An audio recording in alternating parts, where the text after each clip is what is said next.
At first glance, Ron Howard's life looks almost perfect. A child star who turned into one of the most respected directors in Hollywood, a man whose films have earned billions, an Oscar winner, a family man, and a figure loved by nearly everyone who has worked with him. But behind the gentle smile, behind the soft voice, and behind the decades of success lies a story that few ever talk about.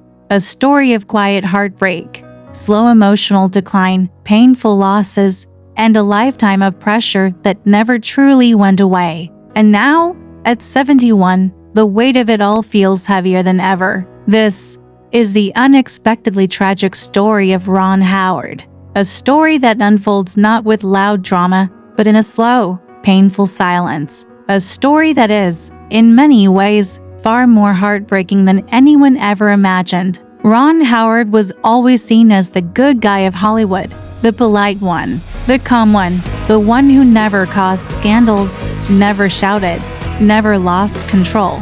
But what people never understood was that Ron's quiet nature came from something deeper, from years of holding in emotions he never learned to express, from childhood pressures he never learned to escape, from expectations he never learned to say no to. The tragedy of Ron Howard didn't happen in one shocking moment. It wasn't one dramatic event. It happened slowly, a little each year, building up over decades of trying to be the person the world wanted him to be. The early years a child star who never got to be a child before he won Oscars, before he became a Hollywood legend, Ron Howard was just a little boy standing on a film set, surrounded by adults, bright lights, heavy scripts, and pressure he could not understand. He was only 5 years old when he began acting seriously. At an age when most children are learning to ride a bicycle, Ron was learning how to hit emotional beats, memorize complex dialogues, and perform take after take until the director was satisfied. People remember him as Opie Taylor from The Andy Griffith Show, the sweet, innocent boy with the perfect smile. But what they don't know is that Ron rarely had a real childhood outside the set. His playground was a studio. His friends were actors twice his age. His form of play was repeating scenes over and over again. Most kids grow up with scraped knees and messy rooms. Ron grew up with scripts, schedules, and the silent pressure of millions watching. And while he was talented, the cost of that talent was something he didn't fully understand until later in life. The unseen pressure from Hollywood and his familiar's parents were not abusive. They were not controlling in the stereotypical Hollywood way, but they were deeply invested in his career. And that subtle pressure shaped him more than anyone realized. His father, Rance Howard, was an actor. His mother, Jean Spiegel Howard, wanted stability. To them, Ron's success was a blessing, something they nurtured with discipline and structure.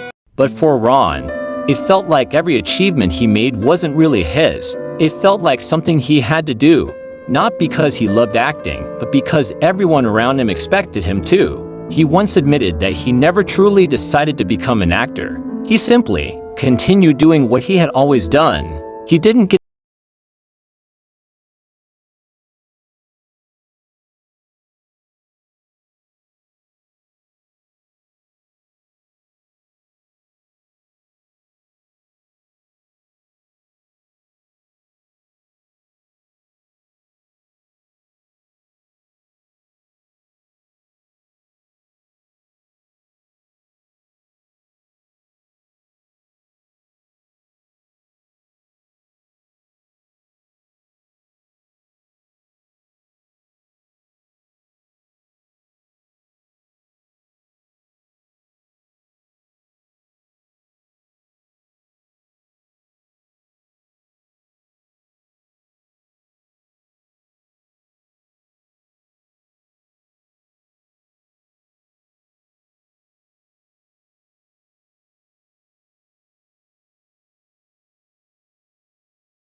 They thought he was too soft, too quiet, too gentle to handle big productions.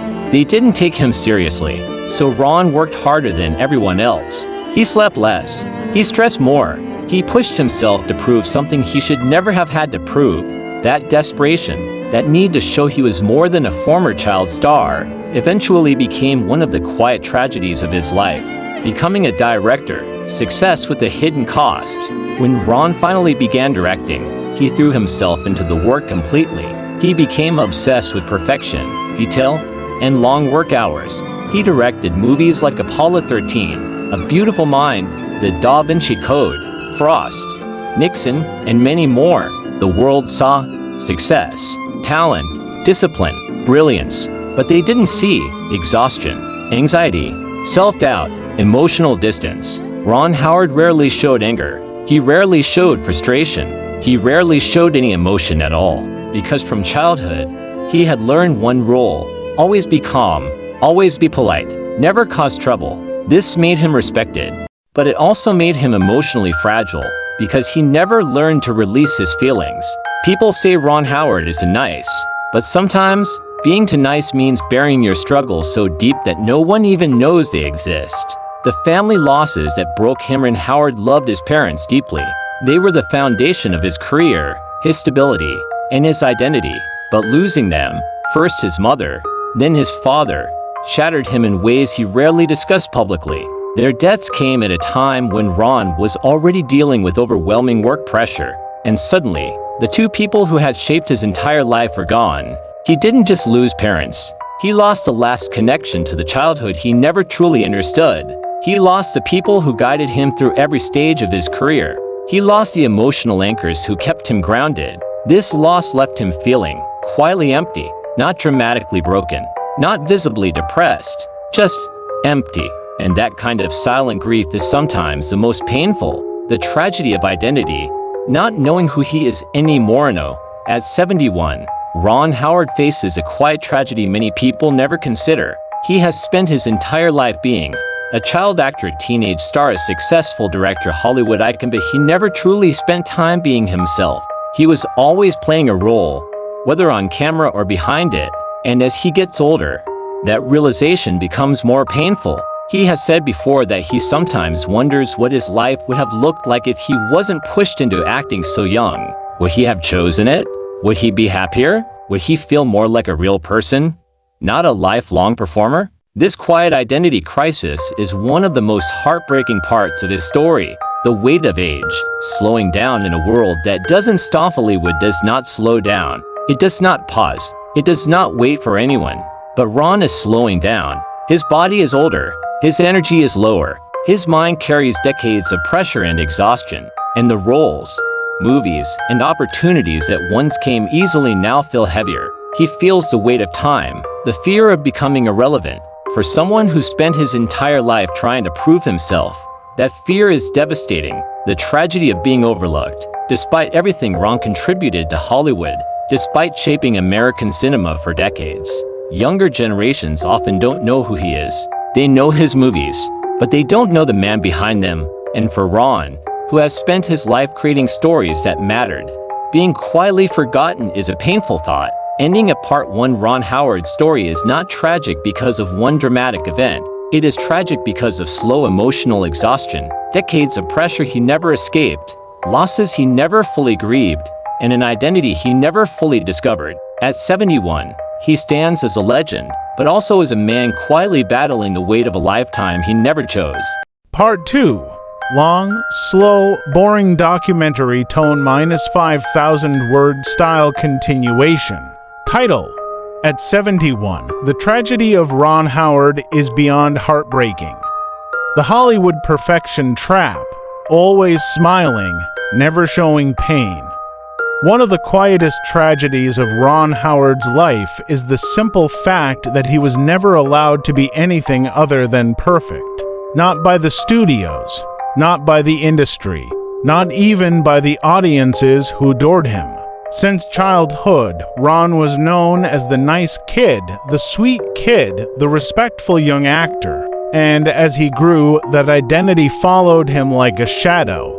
He was expected to be polite, patient, calm, humble, consistent. Never controversial, never emotional, but human beings are not built to be perfect all the time. Years of suppressing emotions slowly turned into something heavier. A quiet sadness that grew inside him year after year, decade after decade. While others in Hollywood exploded loudly, Ron imploded silently. People admired his calmness, but they never understood that calmness was a defense mechanism, a survival skill he learned as a child actor. The pressure of leadership, always the one in charge. When Ron transitioned from acting to directing, people assumed his life got easier. But directing is not a simple job. It means carrying the responsibility of hundreds of people. It means being the decision maker. It means holding the entire movie on your shoulders. And Ron Howard, being the perfectionist he became, took this responsibility too seriously. He was always the first one to arrive, the last one to leave, the one worrying about every detail, the one trying to keep everyone calm, the one fixing problems he never caused. Directing a film is stressful. Directing dozens of films over decades creates a kind of exhaustion that doesn't show on camera but lives deep inside. People praised his discipline, but discipline can become a burden when it replaces personal peace. Ron never took long breaks, never stepped away from work, never allowed himself to breathe. And now, at 71, that lifelong exhaustion has caught up to him. The quiet loneliness of being a legend. Ironically, the more successful Ron became, the more isolated he felt. Hollywood directors live in a strange emotional space. People admire them, but from a distance. Everyone sees them as leaders, not equals. You're respected, but you're alone. Ron is loved by the industry, but very few people actually know him. He was never the loud, charismatic Hollywood figure. He was always the quiet one in the corner, observing everything. But quiet people often suffer the most silently. As he grew older, many of his longtime collaborators retired or passed away. The faces around him changed. The industry changed. But Ron didn't know how to change with it. His career became his identity. And as time passed, he slowly realized he didn't know who he was without his work. The pain of watching friends grow old and fade away. Ron Howard never had a large circle of friends, but the few he had, he treasured deeply. Andy Griffith, Don Knotts,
the fear of becoming irrelevant, is something he rarely talks about but deeply feels. He knows he cannot direct forever. He knows his health won't allow the intensity of film sets much longer. He knows he must slow down, even if slowing down terrifies him. Because work was not just his passion, it was his identity, his escape, his shield, his coping mechanism.